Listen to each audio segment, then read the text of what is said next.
warahmatullahi wabarakatuh. Kembali lagi di channel saya Hasnatur Rahmi. Pada kesempatan kali ini kita akan membahas tentang Total Quality Management atau yang biasanya disingkat dengan TQM.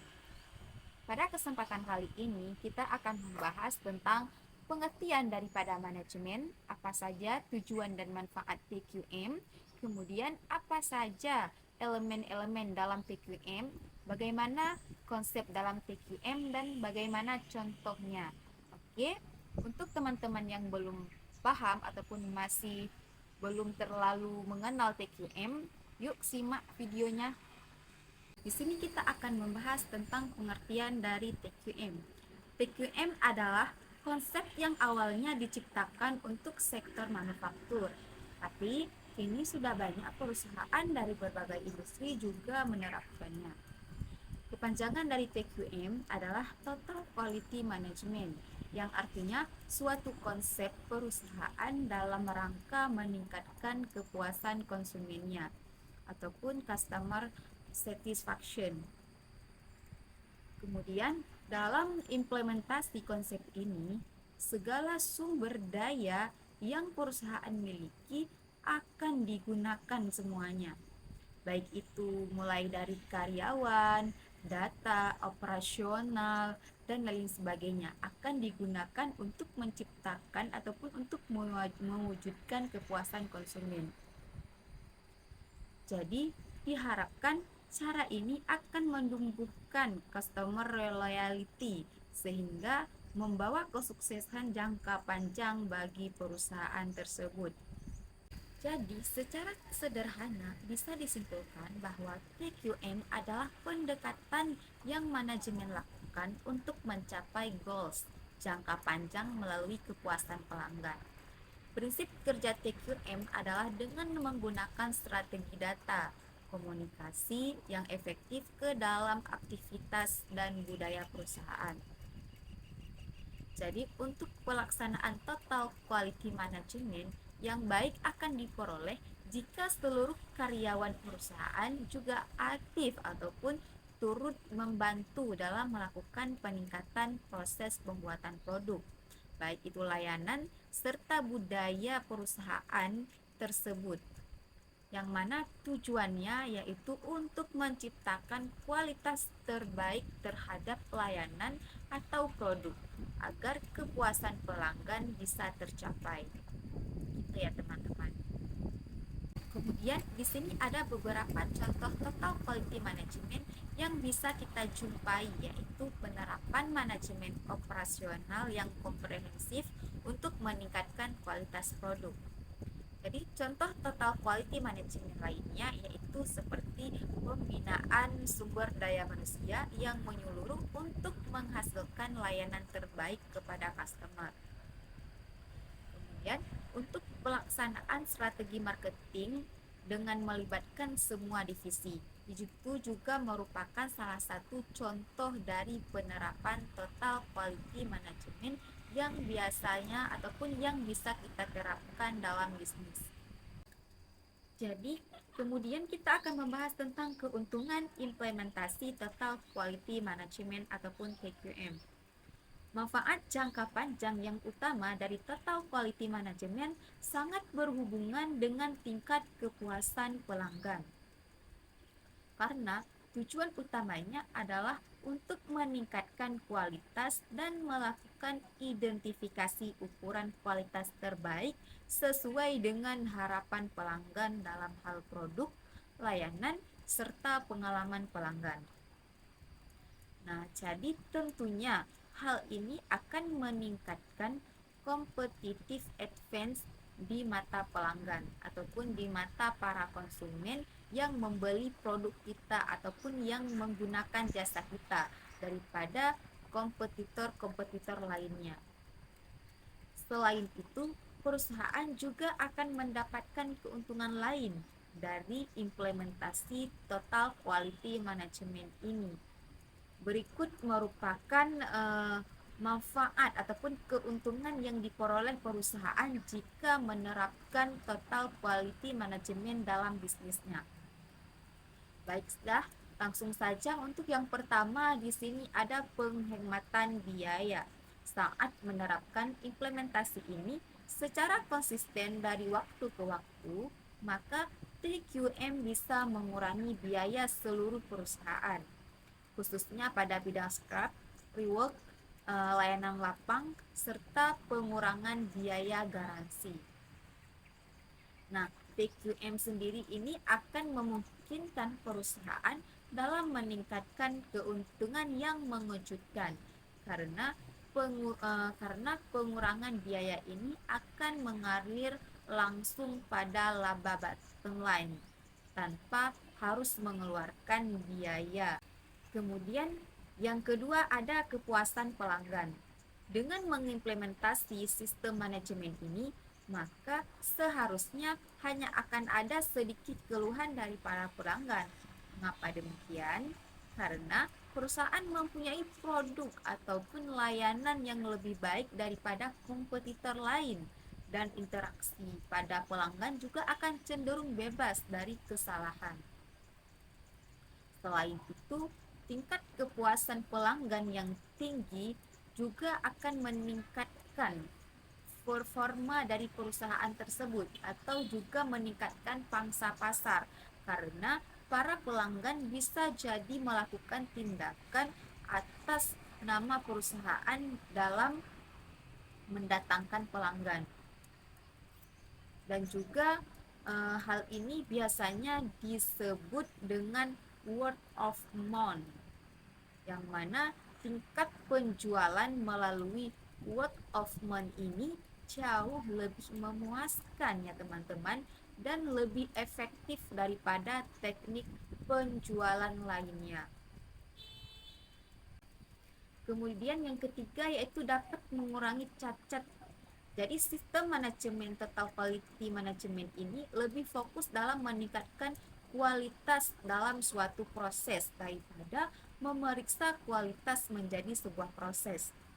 Hal ini akan mengurangi waktu yang dibutuhkan untuk memperbaiki kesalahan-kesalahan. Begitu teman-teman. Kemudian yang keempat, di sini ada peningkatan moral karyawan, yang mana keberhasilan dari implementasi sistem manajemen total quality ataupun total quality management akan terus dirasakan dan terbukti mampu mengarahkan pada peningkatan yang nyata atas moral karyawan, mana hal ini juga akan mengurangi pergantian karyawan ya teman-teman, dan juga bisa mengurangi biaya untuk merekrut serta melatih karyawan baru. Kemudian yang kelima yaitu membuat perusahaan kuat menghadapi kompetisi TQM. Jadi TQM ini sangat membantu kita dalam memahami tingkat persaingan dan mengembangkan strategi yang efektif ketika menghadapi suatu kompetitif dagang ataupun suatu kompetisi dagang. Kelangsungan hidup organisasi adalah masalah yang sangat penting yang harus diperhatikan di tengah kompetisi dagang yang sangat ketat seperti sekarang ini. Nah, dengan TQM akan membantu kita dalam memahami pelanggan dan pasar, serta memperkirakan pada pihak perusahaan untuk bisa memenuhi kompetisi ataupun untuk bisa memenuhi kompetisi dengan cara menggunakan teknik TQM ini. Kemudian yang selanjutnya nih, ada yang keenam yaitu mengembangkan sistem komunikasi. Kemudian yang keenam yaitu mengembangkan sistem komunikasi yang memadai. Adanya sistem komunikasi yang salah dan juga tidak memadai serta prosedur yang kurang baik ini adalah masalah pengembangan di dalam organisasi. Adanya masalah komunikasi ini akan melahirkan kesalahpahaman, rendahnya produktivitas, buruknya kualitas dari layanan ataupun produk yang dihasilkan, kemudian ada duplikasi performa, serta semangat kerja yang rendah dari karyawan-karyawan yang telah ada. Jadi sistem manajemen total quality management atau TQM akan mengikat staf dari berbagai bagian ataupun departemen dan tingkat manajemen dalam melahirkan komunikasi yang baik. Kemudian yang ketujuh ada proses yang ditinjau. TQM akan membantu menjangkau setiap proses yang dibutuhkan untuk mengembangkan strategi perbaikan tanpa henti. Usaha dalam meningkatkan kualitas ini harus dilakukan secara kontinu untuk memenuhi seluruh tantangan yang sifatnya dinamis. Selanjutnya di sini ada yang namanya tujuan dari Total Quality Management. Yang pertama yaitu peningkatan kualitas. Dia akan meningkatkan kualitas produk atau layanan yang ditawarkan. Yang kedua yaitu kepuasan pelanggan, yaitu TQM akan memastikan kepuasan pelanggan dengan memenuhi atau melebihi harapan mereka. Yang ketiga yaitu efisiensi operasional. TQM ini akan mengoptimalkan proses operasional untuk mencapai efisiensi dan produktivitas yang tinggi. Kemudian tujuan yang keempat yaitu ada partisipasi karyawan. Dengan adanya TQM, maka tujuannya diharapkan dapat meningkatkan keterlibatan dan partisipasi karyawan dalam mencapai tujuan dari organisasi. Kemudian yang kelima di sini ada inovasi dan perbaikan yang berkelanjutan. Tujuan dengan adanya ataupun diterapkannya TQM adalah untuk mendorong inovasi dan perbaikan berkelanjutan dalam setiap aspek organisasi. Kemudian untuk selanjutnya itu diikuti dengan fungsi dari manajemen itu sendiri.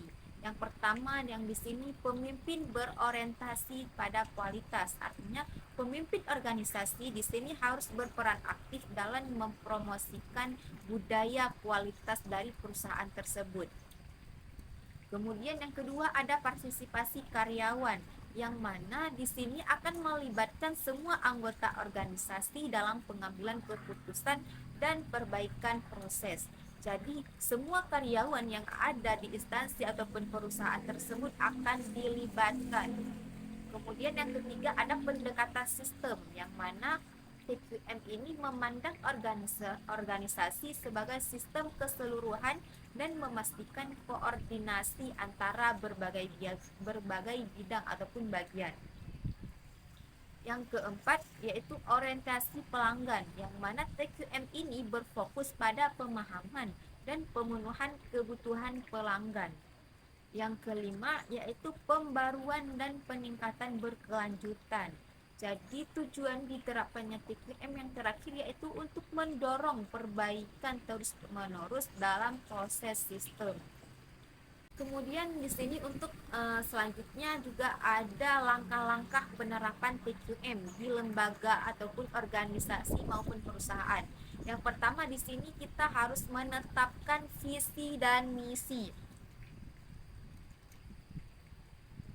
Yang pertama di sini kita harus menetapkan visi dan misi. Jadi kita di sini akan mendefinisikan visi dan visi organisasi dalam konteks kualitas. Kemudian yang kedua pemahaman terhadap pelanggan. Jadi di sini perusahaan dan karyawan akan mengidentifikasi dan memahami apa saja kebutuhan pelanggan yang diinginkan. Kemudian yang ketiga keterlibatan pemimpin.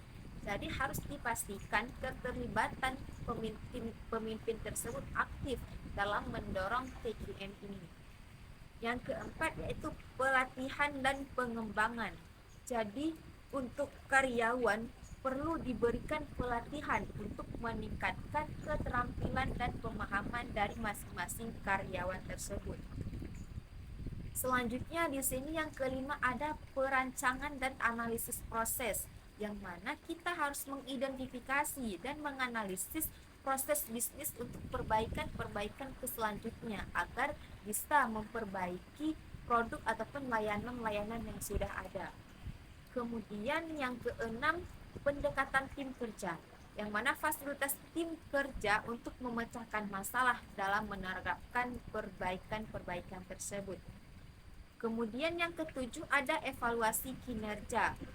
kita harus melakukan evaluasi terus-menerus terhadap kinerja organisasi dan prosesnya dalam mengembangkan ataupun menciptakan produk ataupun jasa layanan. Yang kedelapan ada perbaikan berkelanjutan, yang mana kita akan dorong budaya perbaikan berkelanjutan dengan mengambil tindakan korektif.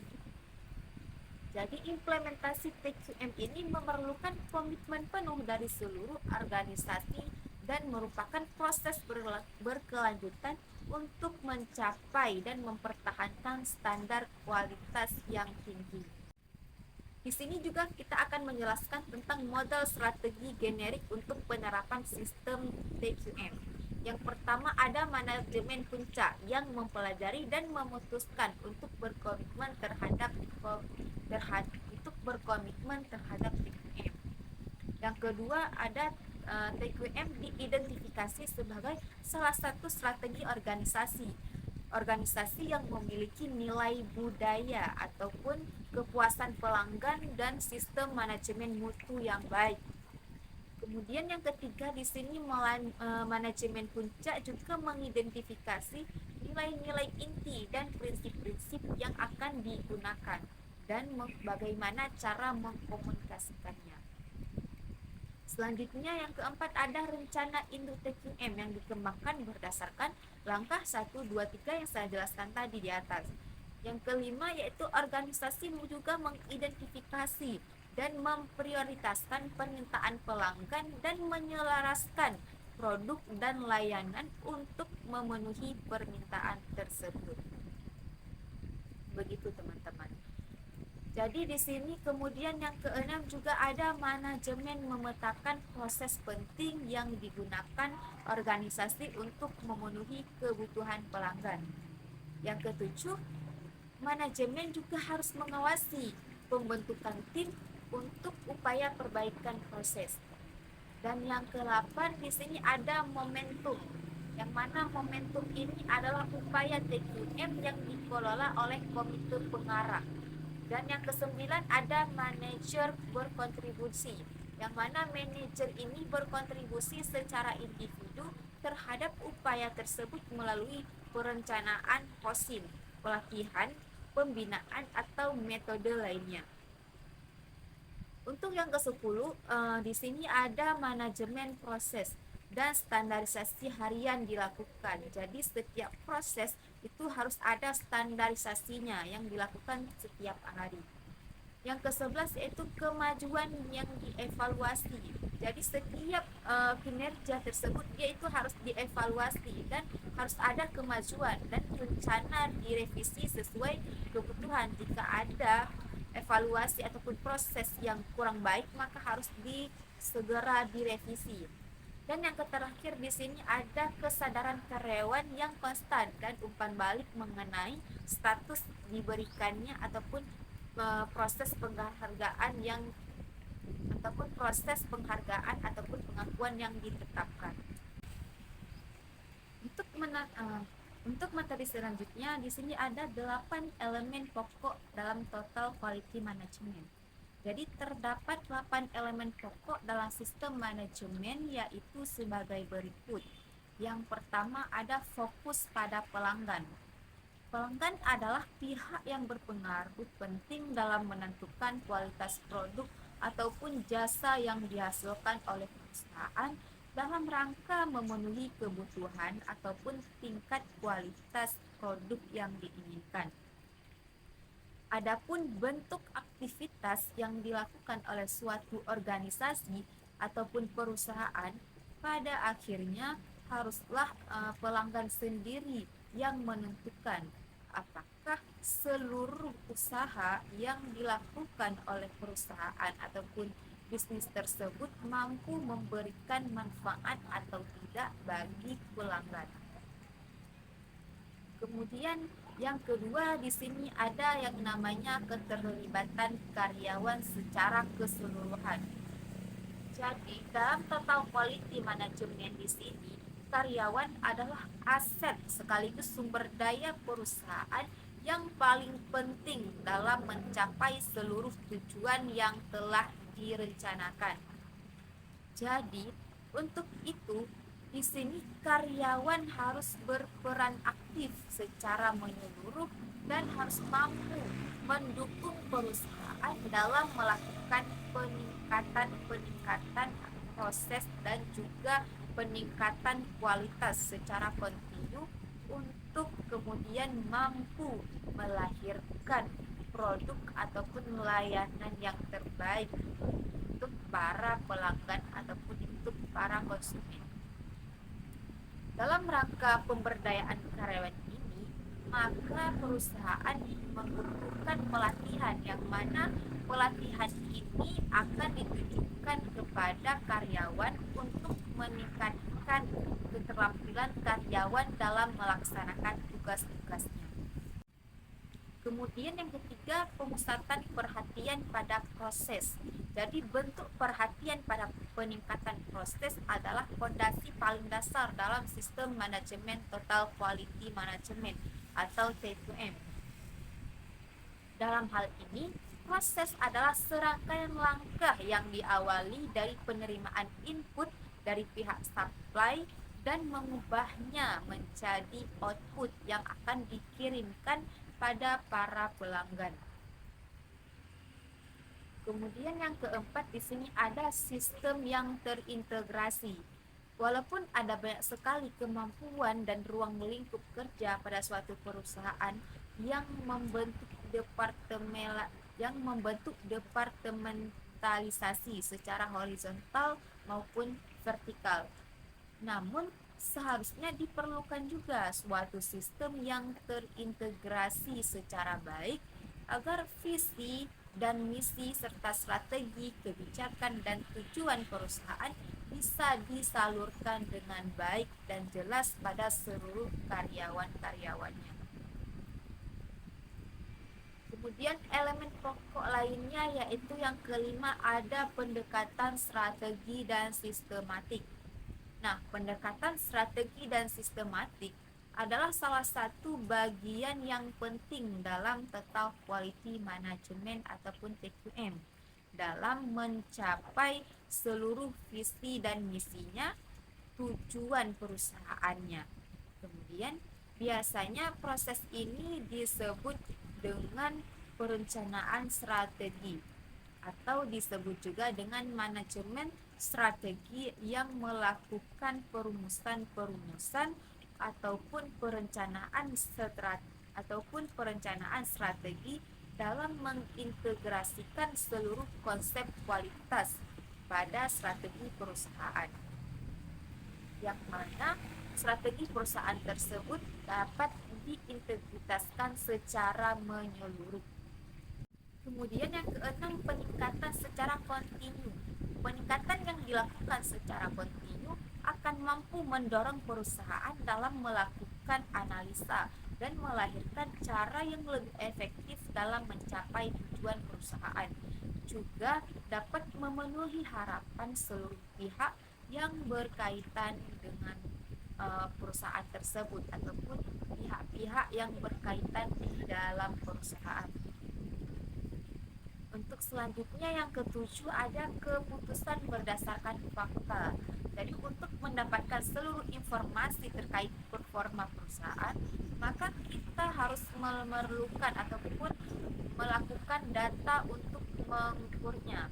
Sistem manajemen total quality management ataupun TQM mengharuskan pihak perusahaan untuk mengumpulkan dan melakukan analisis terhadap data secara kontinu agar seluruh keputusan ataupun kebijakan yang akan diambil itu benar-benar tepat.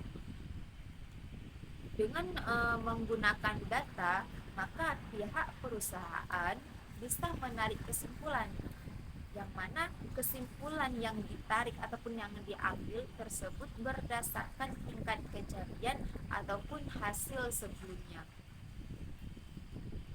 Untuk itu elemen pokok dari manajemen yang terakhir, di sini yang ke-8 ada komunikasi.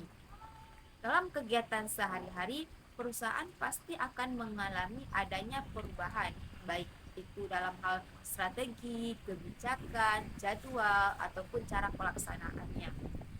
Perubahan ini harus dibicarakan dengan baik pada seluruh karyawan ya teman-teman yang berkepentingan, sehingga dibutuhkan adanya komunikasi yang baik dan tepat. Jadi komunikasi atau pembicaraan yang baik juga akan melahirkan semangat kerja dan motivasi karyawan dalam mencapai tujuan utama. Maka komunikasi ini harus dikembangkan ataupun harus dipertahankan dengan baik oleh perusahaan.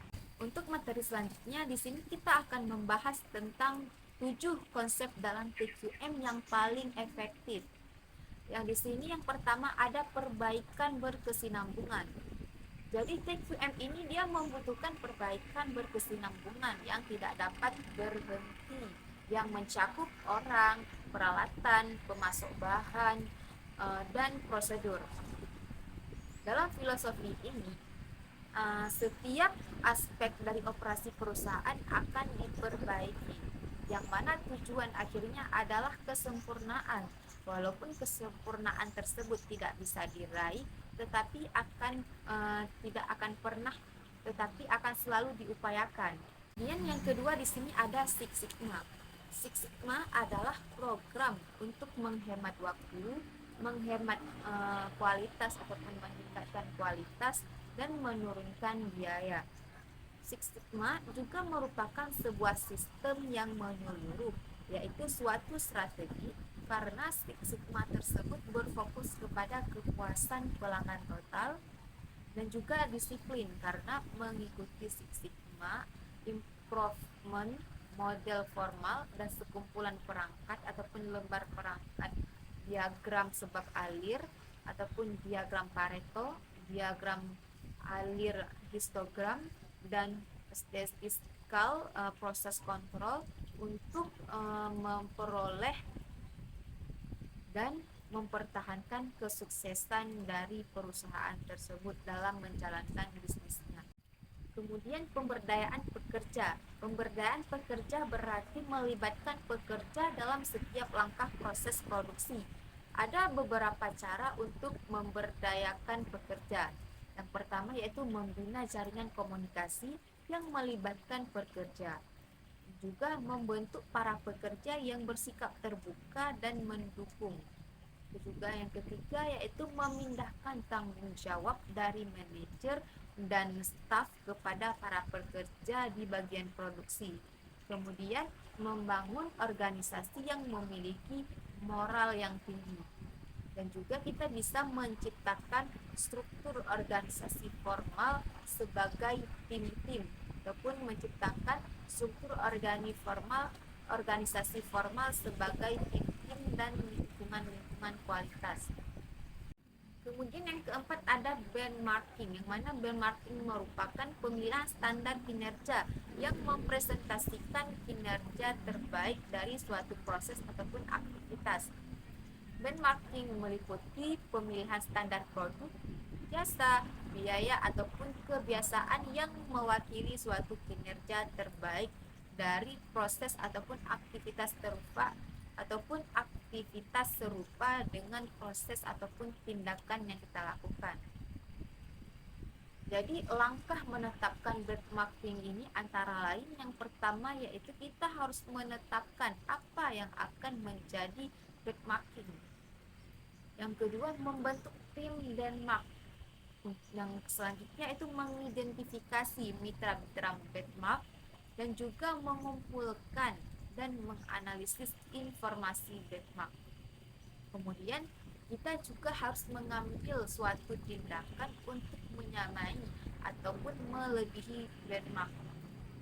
Ukuran-ukuran kinerja khusus yang digunakan dalam benchmark ini yaitu meliputi persentase cacat produk ataupun layanan, berapa biaya per unit ataupun per pesanan yang dipesan oleh konsumen, dan juga waktu proses per unit, waktu respon layanan, dan juga imbal hasil dari investasi. Kemudian di sini juga ada tingkat kepuasan pelanggan dan tingkat ingatan dari pelanggan. Selanjutnya ada just in time, yang mana konsep Just in time ini diadakan untuk perbaikan berkesinambungan dan pemeriksaan masalah dalam konsep item. Barang diproduksikan dan diantarkan kepada mereka yang dibutuhkan saat ada permintaan saja. Jadi, JIT ini berkaitan dengan kualitas dalam beberapa hal. JIT ini memangkas biaya kualitas. JIT ini juga dapat meningkatkan kualitas yang lebih baik, berarti persediaan yang lebih sedikit, serta sistem JIT ini yang lebih baik dan memudahkan untuk digunakan. Tujuan memiliki persediaan adalah untuk melindungi kinerja produksi yang buruk yang disebabkan oleh kualitas yang tidak dapat diandalkan. Begitu teman-teman. Jadi, jika kualitas ataupun konsistennya, maka JIT akan membuat perusahaan dapat mengurangi semua biaya yang terkait pada persediaan. Kemudian yang ketujuh ada konsep Taguchi. Genishi Taguchi memberikan 3 konsep yang bertujuan memperbaiki kualitas produk dan proses, yaitu yang pertama ada ketangguhan kualitas.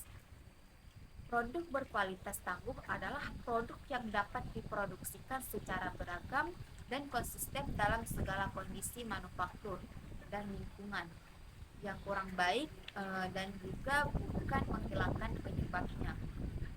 Togoshi ini menyarankan bahwa menghilangkan pengaruh biasanya lebih mudah daripada menghilangkan penyebabnya. Yang terakhir di sini ada perangkat manajemen kualitas total. Perangkat manajemen kualitas atau total lainnya adalah lembar periksa, diagram sebab akibat, diagram Pareto, diagram alir, histogram, dan statistical process control atau SPC. Dari seluruh pembahasan di atas, kita simpulkan bahwa sistem manajemen total quality management atau TQM mampu melahirkan keuntungan yang baik, yang berwujud ataupun tidak berwujud. Keuntungan nyatanya adalah dalam hal kualitas produk yang lebih baik, peningkatan produktivitas, kemudian juga ada peningkatan pangsa pasar dan peningkatan laba. Jadi, dengan penerapan total TQM ini, di sisi lain keuntungan yang tidak berwujud yang diperoleh dari perusahaan adalah kerja tim yang sangat efektif.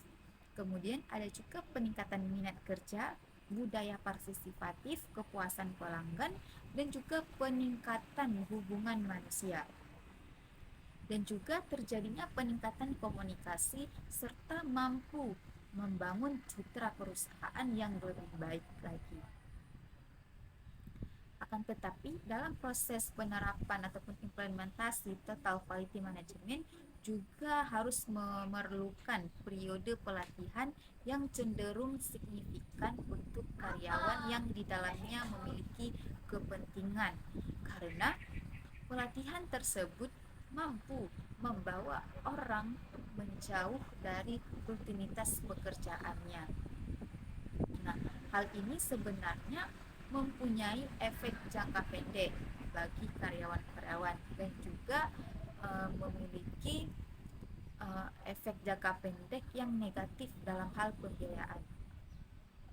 Perusahaan di sini harus menilai hal ini sebagai bentuk investasi guna mengejar laba yang lebih besar. Selain itu, pihak perusahaan juga harus fokus dalam meningkatkan manajemen keuangannya agar lebih akurat, rapi, dan efektif demi kemajuan perusahaan. Cukup sekian materi tentang total quality management yang dapat saya jelaskan. Atas kesalahan dan kekurangannya saya mohon maaf. Saya akhiri. Assalamualaikum warahmatullahi wabarakatuh.